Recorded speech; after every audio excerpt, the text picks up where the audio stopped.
Hola, ¿qué tal? Bueno, hoy voy a hablar un poco del arte azteca y maya.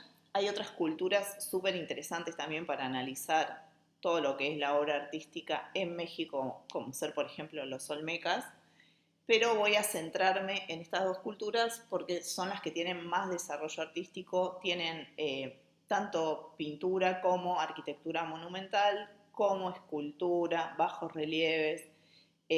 Vamos a ver un poco de algunas de las características de estas expresiones artísticas de estas culturas, pero hay muchísimo más para ahondar en esto.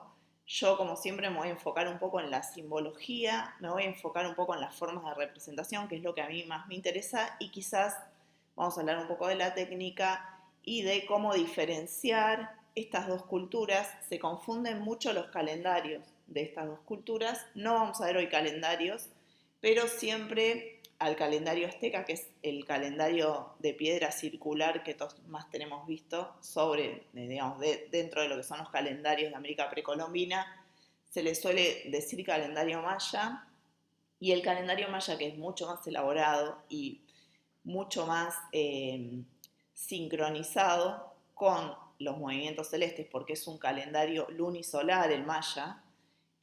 Piensen que los mayas tuvieron mucho más desarrollo cultural, mucho más tiempo para desarrollarse culturalmente, y eran grandes astrónomos. De hecho, en Chichén Itzá está uno de los observatorios mayas. Yo lo conozco, está buenísimo.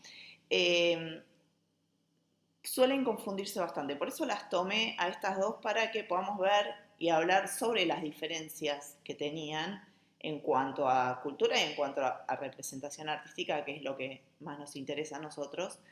Estas dos culturas puntualmente porque se confunden mucho y, como les dije, dentro de lo que es México son las que tienen un desarrollo, a mi entender, más extendido. Bueno, como ven, se ubican muy cerca unos de otros, ¿sí? Los aztecas, que en realidad este nombre viene de una coalición, ¿sí? De tres tribus originarias que luego se conforman como una alianza. Están acá marcados en rojo, y el Imperio Maya, que está marcado en verde. Y vamos a empezar hablando de los tiempos de desarrollo que tuvieron estas civilizaciones y un poco de las diferencias en cuanto a lo que era la representación artística. Los aztecas, como les dije, podemos ver la representación de la izquierda de la pantalla, vienen como de una coalición de tribus originarias. Y la representación es bastante más básica que la que lograron finalmente, como les dije, la cultura maya, que tuvo mucho más tiempo de desarrollo.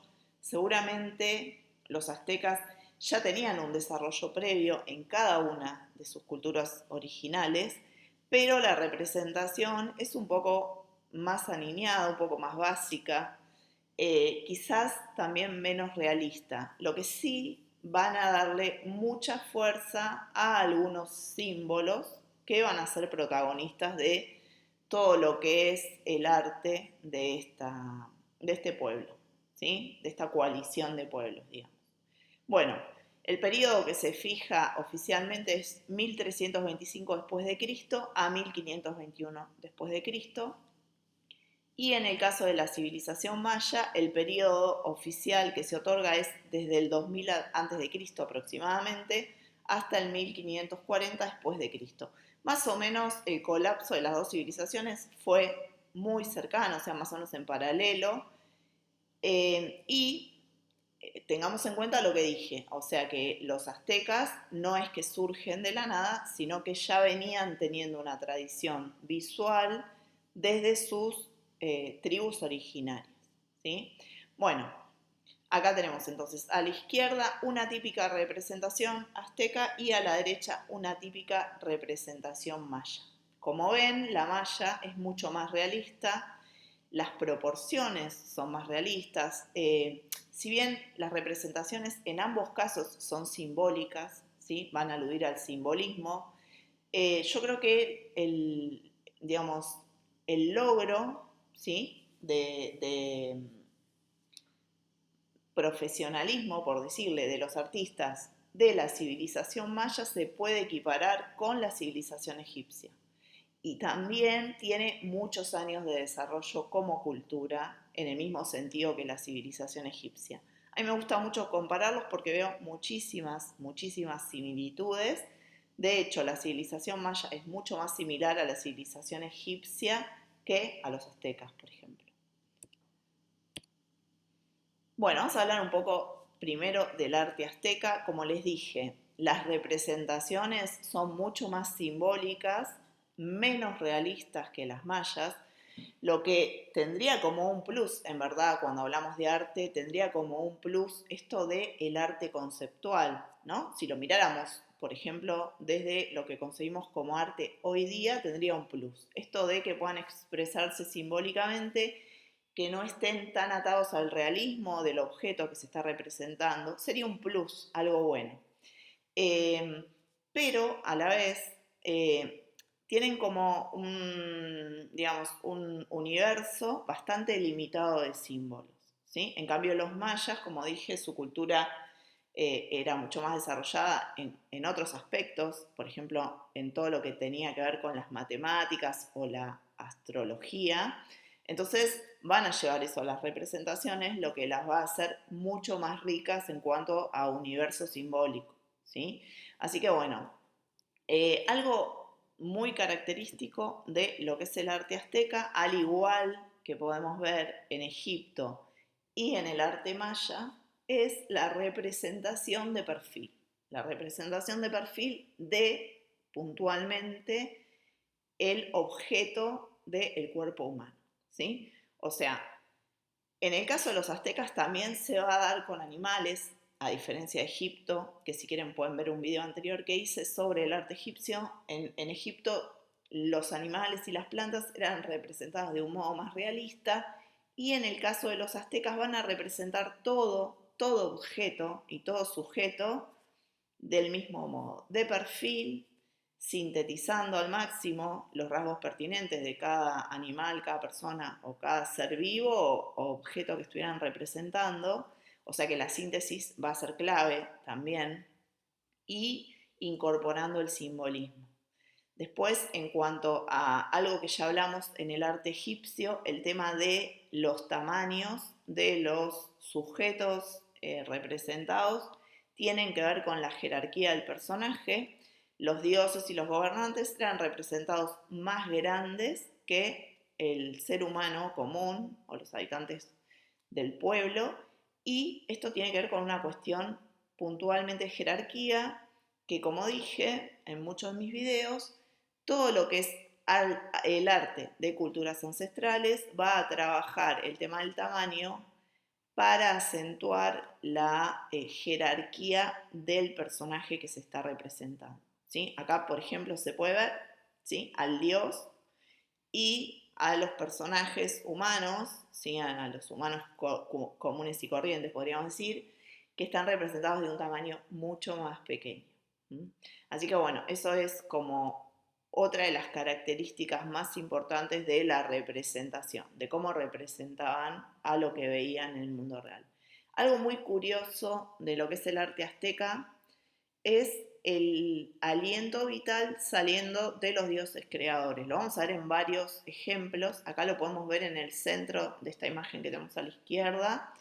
Y es que de la boca de los creadores, de los dioses que tenían en su panteón, siempre salía la espiral áurea, que es un patrón matemático de crecimiento, como esto de que la voz, ¿sí?, o la vibración de la voz tiene este poder de crear realidad. Esto lo hemos visto en un montón de culturas ancestrales, lo hemos conversado en otros videos, y tiene que ver con esto de el conocimiento acerca de la naturaleza de la realidad del mundo que ellos habitaban, ¿sí? Así que la espiral áurea saliendo como aliento vital, o sea, como éter, de las bocas de los dioses, va a ser una de las características principales que podemos encontrar como reiteración, como patrones en todo lo que es el arte azteca. Bueno, Nos vamos a basar básicamente en algunos códices que están resguardados en museos y que fueron encontrados y recuperados y que son anteriores a la conquista española, ¿sí? Pero ya sería como en el sumum del desarrollo de esta civilización. O sea, en los últimos momentos creativos que nosotros podemos analizar, sería como el apogeo cultural, ¿no?, de la civilización. Bueno, nuevamente, si se fijan en esta imagen, va a aparecer la espiral áurea saliendo como aliento del creador, ¿sí? La podemos ver acá y podemos ver varias cuestiones acerca de cómo ilustraban. Por un lado, el tema del perfil, que ya lo comentamos, rasgos que tienen que ver con el realismo, ¿sí? Donde se ubican ciertos elementos en la cara, los ojos, la boca, la nariz. Parecería una representación realista, sintetizada, pero realista de estos personajes, pero luego va a haber como otras cuestiones que se van a sumar a estas representaciones que ya van a ser más simbólicas y ahora las vamos a analizar. Bueno, otro dato es el tema de cómo contaban. Este códice es un calendario, va a contar ciertas situaciones que se van a dar en ciertas fechas en particular y por eso va a usar lo que es la numeración, ¿sí?, que acá la podemos ver de nuevo, que no comparten en su totalidad aztecas y mayas, ¿sí?, porque hasta cierto número tienen la misma numeración y luego los mayas desarrollan para lo que son las segundas decenas y terceras y cuartas otra complejidad numérica, pero los puntos y las líneas van a representar a los números, siendo que los puntos son unidades y las líneas son 5 unidades, o sea, un punto es un 1 y una línea está representando al número 5. Eso se va a dar tanto en mayas como en aztecas. Luego, como les digo, los mayas ahora vamos a ver que desarrollan otra capa, ¿no? Como que van un poco más allá y generan un sistema más complejo numérico. Pero esto lo van a compartir y acá podemos ver de nuevo el tema de la espiral áurea saliendo como aliento vital de la boca del creador. Fíjense que tanto como en Egipto, si ya vieron mi video de Egipto, esto ya lo escucharon, pero el tema del color es utilizado simbólicamente, ¿sí? Cada uno de los dioses tiene un distinto tono de piel y esto tiene que ver con un atributo que se le está dando a este personaje en particular, ¿sí? Bueno, pero acá en esta tercera ilustración que yo puse ya podemos ver algo que también lo conversamos en el video de la historia del arte de Egipto, que es cuando los dioses se empiezan a fusionar con otros animales, por ejemplo, un ave, ¿sí? Y empiezan a tomar atributos de ese animal. Lo habíamos hablado en Egipto con este tema de los híbridos, ¿sí?, del panteón de dioses egipcios que son híbridos, y acá ocurre lo mismo. Se le va a otorgar a este personaje un atributo de su animal de poder. En todo lo que es América precolombina y el nahualismo se lo denomina así, animal de poder, que es un animal que tiene características espirituales similares al personaje del que se está hablando, ¿sí? O que se está retratando en este caso. Bien, bueno, acá nuevamente tenemos otro personaje. Fíjense que esta ilustración es un poco más compleja, ¿sí? Tiene muchos más símbolos dentro de la propia ilustración y ya empieza a ser un poco más confusa, pero podemos ver lo mismo. Si bien en mayor complejidad, la espiral áurea saliendo de la boca del dios creador. ¿Mm? Bueno, otros símbolos que comparte la cultura precolombina con todo lo que es el hermetismo que llega a nuestros días, que por lo tanto lo vamos a ver en todas las culturas, lo vamos a ver en, como siempre digo, en Egipto, en Sumeria, en India, en China, vamos a ver siempre los mismos símbolos representados, es la flor de lis y el águila, ¿sí? Son dos símbolos que ahora vamos a ver que están vinculados con el mismo significado porque vamos a estar viendo al árbol de la vida con el águila sobre el árbol en varias representaciones. La de la izquierda no la tomen en cuenta porque es un relieve sumerio que lo puse para compararlo, pero que van a terminar en el caso de México siendo el emblema simbólico del escudo de México, ¿sí? El árbol de la vida, que en todo lo que es América precolombina es el nopal, con el águila arriba, en este caso fíjense a la derecha, devorando un ave, o sea, devorando el alma humana, con esto de esta característica del nahualismo que dice somos emanaciones del águila y al águila regresamos al momento de nuestra muerte. Sabemos que las aves representan el alma humana, excepto el águila y el cuervo, que tienen otra simbología, y el pavo real también tiene otra simbología. El ave común, o sea, las palomas, los pájaros, van a representar al alma humana y el águila la está devorando para que regrese a ella, ¿sí? Esto tiene, si leen los mitos de América precolombina, tiene una explicación súper clara desde lo verbal de qué simboliza puntualmente esto que estamos viendo acá en la ilustración de la derecha. Y a la izquierda está devorando una serpiente. La serpiente como simbología la analicé en varios videos y tiene más que ver con algo más terrenal, es un ser más rastrero, más bajo, y también es muy asociada a otras cuestiones esotéricas como el ascenso de la Kundalini. Bueno, hay muchísimas teorías alrededor de la serpiente porque es uno de los animales más representado, al igual que el dragón, en todos los mitos del origen del mundo o del origen del hombre, también más precisamente. Así que es un animal del que se discute mucho la simbología. Yo tengo mi propia visión y la he explicado en algunos videos anteriores, pero acá podemos ver las dos cuestiones. El águila devorando a la serpiente y el águila devorando al ave, que ya sabemos ahí sin ningún lugar a dudas, porque han quedado registro de estas culturas, qué es lo que simbolizaba puntualmente para ellos, que es lo mismo que simboliza para todas las culturas herméticas. Bueno, después vamos a ver otros símbolos que se reiteran, además de la flor de lis y el águila, como dije.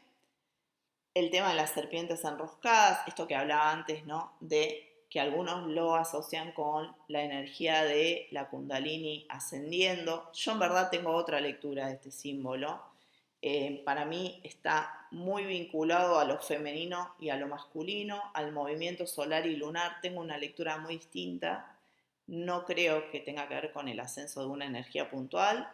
Y lo leo de esta manera, pero bueno, no hay certezas acerca de exactamente qué simboliza, sino que sí, lo que les puedo decir es que en todas las culturas de América precolombina, en India, en China, bueno, obviamente en Sumeria y en Egipto, este símbolo aparece del mismo modo representado. Siempre dos serpientes enroscándose. De hecho, lo he visto en un montón de series y videos de música actuales como un patrón simbólico que se da reiteradamente y que tiene una simbología muy vinculada a lo que son los inicios del hombre en la tierra. Eso seguro. Además va a aparecer en la Biblia, digamos, en un montón de relatos que hablan del origen de la humanidad. Lo podemos ver en Sumeria con Enki y Enlil, que se dice que uno de ellos creó a los humanos. Estas dos serpientes enroscadas, como uno de los registros, por ejemplo, me acuerdo en un vaso, ¿sí? En orfebrería, y aparece, como les digo, en general vinculado al origen del hombre. También fíjense que esta forma que generan las dos serpientes enroscándose es muy similar a lo que se nos dice que es la forma del ADN humano. Así que, bueno, como les digo, hay muchas posibles lecturas sobre este símbolo y cada uno de los que estudiamos la simbología tenemos como una visión diferente acerca de qué estaría simbolizando puntualmente esto. Bueno, acá lo vemos en dos de las ilustraciones, ¿sí? En la de la izquierda acá abajo, más forma de dragón, ¿sí? Y a la derecha son dos serpientes con la lengua bífida, o sea, sin duda, serpientes. Bueno, acá aparece de nuevo el mismo símbolo. Y otro símbolo que se va a ver mucho es el símbolo que va a hablar del día y de la noche, ¿sí? Como contando un periodo de 24 horas. Acá lo podemos ver a la izquierda, lo aislé de esta figura que está acá a la derecha, para ponerlo un poquito más grande. Y acá lo podemos ver nuevamente, ¿sí? Es el símbolo de el día y la noche. Fíjense que es súper hermoso, o sea, el sol está ilustrado de un modo hermoso y la luna contiene a las estrellas, ¿no? A las constelaciones. Me parece como símbolo sintético para, digamos, para sintetizar un concepto que es el día completo, ¿no? O sea, las 24 horas de un día. Me parece hermoso. O sea, me parece súper, súper creativo. Y si hoy alguien lo diseñara, me parecería un diseño hermoso hoy día, como súper, súper creativo. Bueno, acá tenemos de nuevo un árbol de la vida. En este caso van a ver que aparece el maíz como árbol y el águila nuevamente posada por encima. La polaridad, acá podemos ver abajo, entre estos dos personajes, ¿sí? Que son dioses y en las mismas mazorcas de maíz, ¿no? Fíjense lo complejo de las ilustraciones, ¿no? Donde había mucha textura para poder, piensen que ellos trabajaban paletas limitadas de color, entonces con esto de las linitas y las texturas generaban otros tonos, ¿no? O sea, tengo un tono marrón, agrego unas líneas negras y genero ópticamente un marrón más oscuro y así podían ir logrando diferentes tonos con las texturas que trabajaban.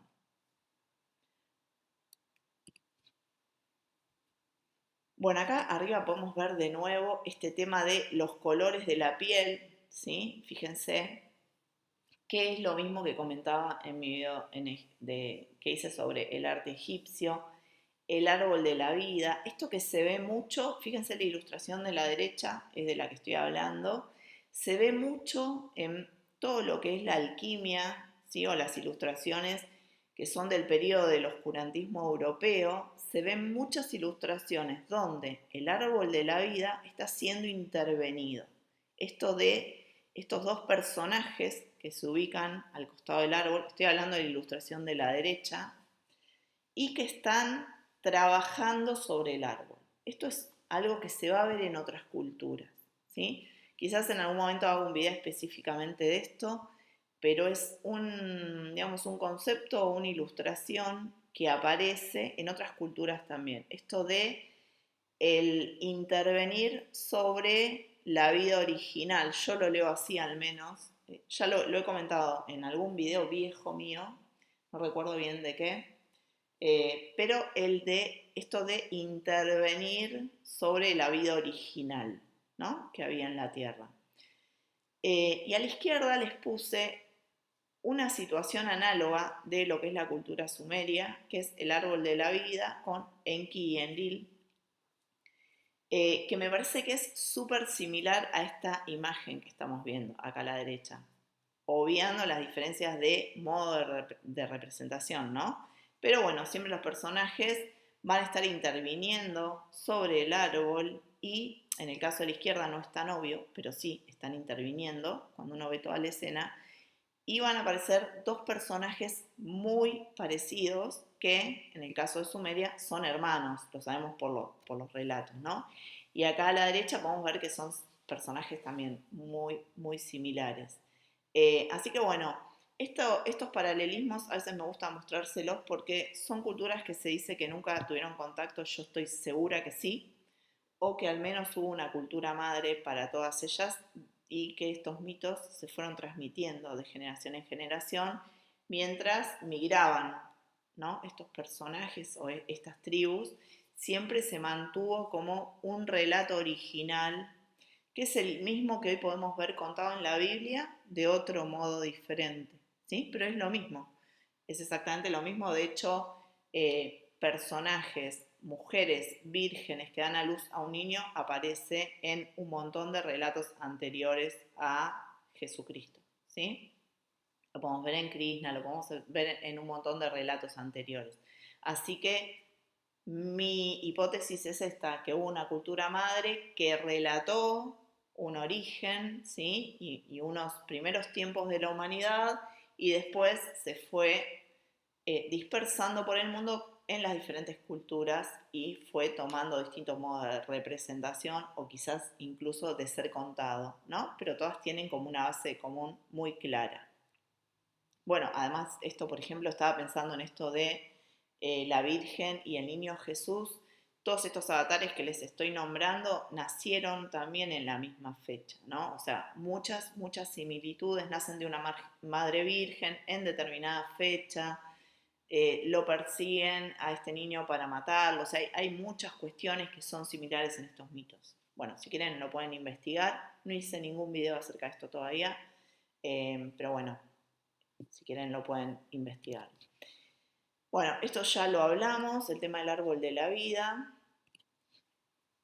Y otro símbolo muy característico de todo lo que es la cultura o sí, digamos, este pueblo originario, es el Nahui-Ojin, que es este símbolo que lo van a ver en casi todos los códices que fueron recuperados y que también lo van a ver plasmado en su calendario en piedra, el calendario azteca, que es el que yo les decía al principio del video que se confunde y se le dice calendario maya, pero es azteca. Si se fijan acá en rosa está marcada una forma, pero si se fijan en las diagonales, ¿sí? Van a aparecer 4 animales de poder, ¿sí? Y que en verdad sabemos que está marcando solsticios y equinoccios, tiene que ver con lo que son las constelaciones, ¿sí? Y después tenemos el tema del rostro dentro, ¿no? Bueno, acá vemos otras cuestiones explicadas, que es el tema del águila, la fuente, que va a aparecer acá, el pico arriba, las garras hacia los costados y la cola del águila abajo. Piensen que, como les dije, ellos creían que todo venía del águila, la fuente, ¿sí?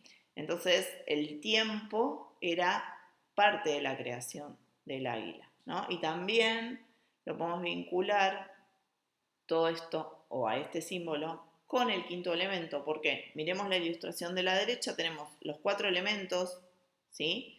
Y un quinto elemento en el centro, que es este símbolo, que se llama Nahui-Ojin y que podría estar simbolizando al éter como fuente de vida.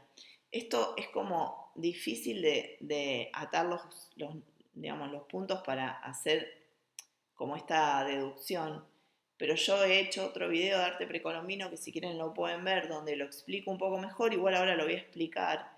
Esto de que el aliento vital que veíamos hace un rato en los creadores, que es el éter, ¿sí? Lo que crea la materia, también se le dice plasma. Ahora, sería un quinto elemento, ¿sí? Que hasta Einstein ha reconocido, ha dicho que no se podían dar por ciertas algunas teorías de él sin considerar que el éter existe, y de hecho es el quinto elemento que existía antes de que en algún momento desapareciera de todo lo que es digamos, el campo del estudio científico. Pero bueno, como les digo, este quinto elemento lo podemos encontrar en fuentes como Platón, también mencionado, y ahora mencionado desde la propia ciencia, ¿sí? Ahora se vuelve a hablar del éter como el quinto elemento, y si nosotros nos ponemos a pensar que está presente en el calendario, ¿sí? O en este símbolo de los aztecas, y que vemos esto de la espiral áurea, que es el patrón de crecimiento de todo lo que es natural en la Tierra, saliendo como aliento vital de las bocas de los creadores, podemos empezar a unir puntos para decir, bueno, podría estar simbolizando al éter, ¿sí? También, ¿no? Porque fíjense cómo se lo define. Dice, Nahui-Ojin emergió de la materia remanente de una era anterior de la humanidad. Y el éter es eso que está en todo, que atraviesa todo y que no lo vemos, pero está presente, ¿sí?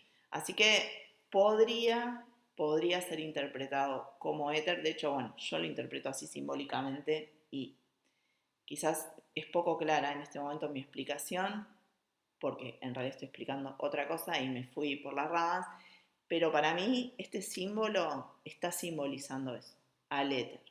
Además, como dije, de contarme que hay 5 elementos que conforman el mundo material: agua, fuego, aire, tierra y éter, y que la vida proviene del águila, para ellos de la fuente, ¿sí? También está esto, voy a explicar esto último para que se comprenda. Cuando hablamos o cuando las culturas ancestrales precolombinas hablan de emanaciones del águila, están hablando de algo que está en todo, ¿sí? Dice, somos emanaciones del águila y al momento de nuestra muerte regresamos al águila como algo de esencia, de inmaterial, ¿sí? Que quizás ahora también le diríamos espíritu, ¿sí? Y que es lo que hace posible que habitemos este cuerpo, ¿no? Este aspecto inmaterial de la realidad material sería. Bueno, vuelvo. En cuanto a lo que es el arte maya, como les dije, tienen un desarrollo mucho más extenso. Las dos culturas eran culturas que tenían arquitectura monumental, que construían pirámides. Quizás las pirámides mayas son las que mejor conservadas están, como para que las veamos y las podamos comparar con todo lo que es el arte egipcio. Son pirámides escalonadas. Arriba tenían, digamos, altares, ¿no? Donde se hacían rituales de sacrificio. Esto está comprobado ya, o por lo menos es lo que dice la arqueología oficial acerca de estas culturas.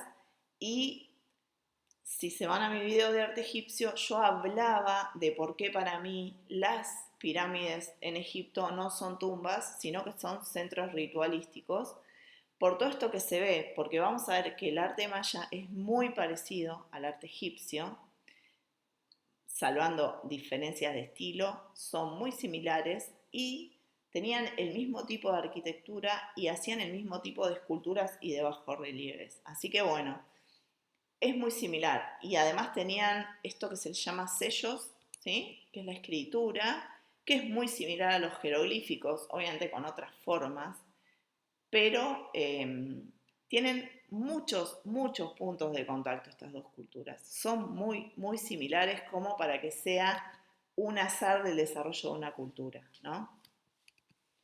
Bueno, vamos a ver un poco el sistema de representación visual. En general vamos a ver esto de las paletas limitadas de colores: marrón, azul maya, que de hecho se le puso azul maya por esta cultura, algo amarillo, celeste, marrones, negro, blanco, los mismos colores, vamos a ver los mismos tonos que en Egipto. La representación en general de perfil, acá tenemos algunos personajes de frente. Esta es una representación de los últimos tiempos, con lo cual el realismo fue ganando un poco de peso, ¿sí? Bueno, acá lo mismo. Fíjense que en general los rostros están vistos desde perfil, algún personaje que otro está visto de frente, pero es muy atípico. Y lo mismo que hablábamos del tema de las paletas cromáticas,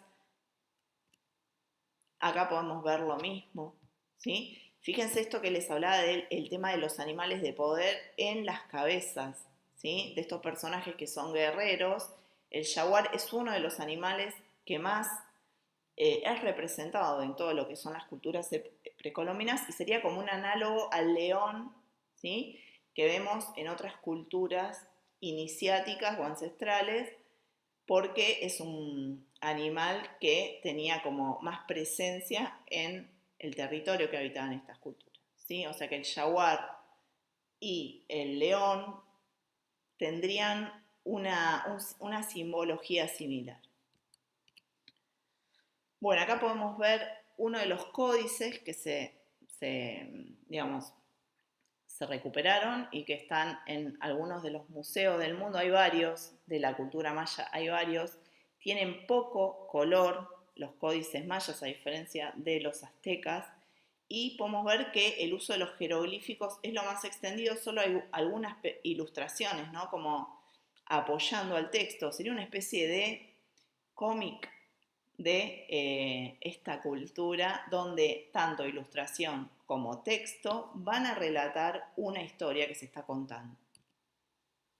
Bueno, acá tenemos otro, ¿sí? Fíjense los sellos que son los análogos a los jeroglíficos egipcios, ¿no? Fíjense cómo es la conformación y luego, bueno, las ilustraciones que de nuevo vemos el tema del perfil, ¿no? De esto de los animales de poder sobre las cabezas de estos personajes que se están relatando. Muy, muy similar a Egipto. Bueno, estos son algunos de los sellos mayas. Fíjense la complejidad. Acá está solo el dibujo en línea. La complejidad de los símbolos o de las combinaciones de símbolos para lograr un sentido, ¿no? O sea, en la combinación de estos símbolos se logra un sentido de cada uno de los sellos como concepto, ¿no? Y si se fijan, hay símbolos que se ven reiterados en los diferentes sellos, pero están ubicados en otro lugar o tienen otra dimensión, o sea, otro tamaño, otra jerarquía, o están repetidos, ¿no? Esto hace que sea como un lenguaje muy similar a lo que son los jeroglíficos egipcios. Si lo miramos desde lo formal o desde pensando puntualmente en en cómo se construye el signo, ¿no? Desde la semiótica, por decir. Bueno, y acá tenemos la numeración maya. Como les dije, hasta cierto punto, ¿sí? Los aztecas manejaban este mismo lenguaje numérico o este mismo modo de contar. Luego, cuando aparece el 20, los mayas ya desarrollan su segunda decena y la trabajan de otro modo, ¿no? Esto de un punto arriba y un punto abajo, no lo voy a explicar porque es bastante complejo y no tiene sentido explicarlo en este video, pero me empieza a hablar de un doble conteo, ¿sí? Que está ubicado en diferente espacio, arriba y abajo, y empieza nuevamente el conteo. Pero hasta, digamos, el principio, ¿sí? Cómo se contaban los números, van a manejar el mismo modo que los aztecas. Bueno, el tema de las dos serpientes acá vuelve a repetirse, ¿no? Como símbolo. Estas culturas sí, obviamente tenían contacto, estaban muy cerca. Y la escultura maya tiene como una belleza bastante interesante desde el punto de vista artístico. El acabado no es como en Egipto porque usaban otros materiales también, otro tipo de piedra, ¿no? También usaban cerámica, barro para construir sus esculturas, pero el tema de las proporciones, de los elementos, de la belleza o de la armonía de la escultura en su totalidad es muy, muy bello, ¿no? Bueno, acá podemos ver un relieve, también un bajo relieve en piedra, ¿sí? Donde acá sí se puede hacer una diferencia con Egipto, donde la maestría de la terminación de los bajos relieves en Egipto es verdaderamente sorprendente, o sea, es como muy improbable hasta incluso que se haya hecho con las herramientas que nos dicen que se hacía, ¿sí?